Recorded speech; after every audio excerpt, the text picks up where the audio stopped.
ఇప్పుడే జీ5 app download చేయండి. చూడండి మీ ఫేవరెట్ టీవీ షోస్ ఎప్పుడైనా ఎక్కడైనా.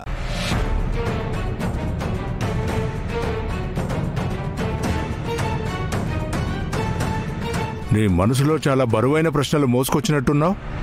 అవును దీక్షితులు గారు, మేము టీ ఎస్టేట్కి వెళ్ళినప్పుడు మీతో పాటు ఏదో తీసుకొస్తున్నారు అని చెప్పారు. మీరన్న మాట ప్రకారమే మేము పాపతో అక్కడి నుంచి తిరిగొచ్చాం. మీరు చెప్పినట్లే జరిగింది.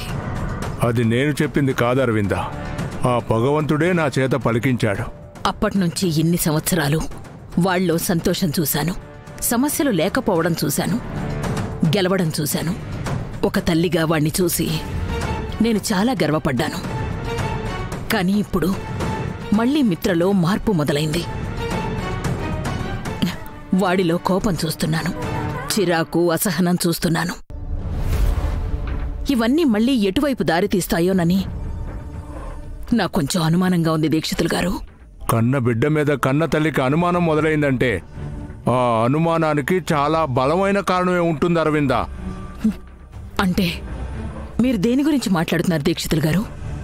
ఇన్ని రోజులు ఆ పాప ప్రభావం వల్ల మిత్రగండాలు కొంచెం వెనక్కి తగ్గాయి, అంతేకాని మిత్ర జీవితంలో నుంచి పరిపూర్ణంగా తొలగిపోలేదు.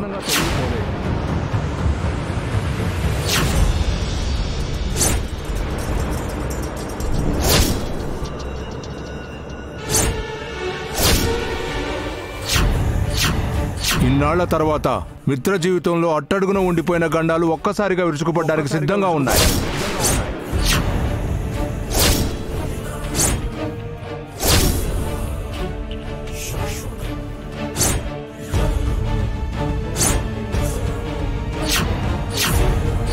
ఏం మాట్లాడుతున్నారు దీక్షితులు గారు? నేను చెప్పేది నిజం. ఇన్నాళ్ళు నిద్రావస్థలో ఉన్న ఆపదలు ఇప్పుడు అమాంతం మిత్ర మీదకి దూకపోతున్నాయి.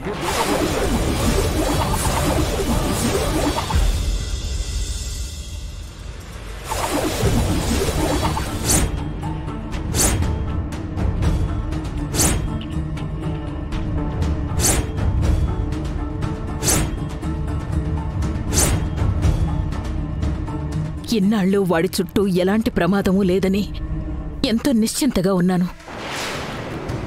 కానీ ఇప్పుడు మళ్ళీ మిత్రకి ఎప్పుడు ఏమవుతుందోనని భయపడుతూ బ్రతకాలా? ఇప్పుడు లక్ష్మి కూడా బ్రతికిలేదు. లక్ష్మి జాతక చక్రంతో మిత్రకి ఎలాంటి రక్షణ కల్పించే అవకాశమూ లేదు దీక్షితులు గారు. లక్ష్మి లేదని ఎవరన్నారు అరవిందా?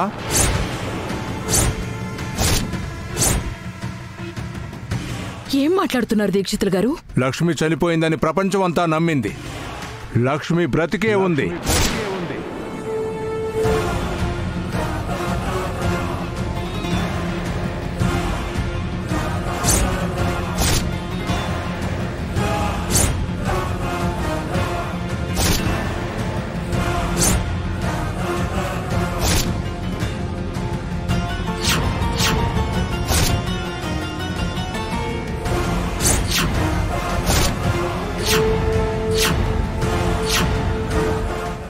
జీ5 యాప్ డౌన్లోడ్ చేసి అన్ని ఎపిసోడ్స్ పూర్తి ఉచితంగా చూడండి.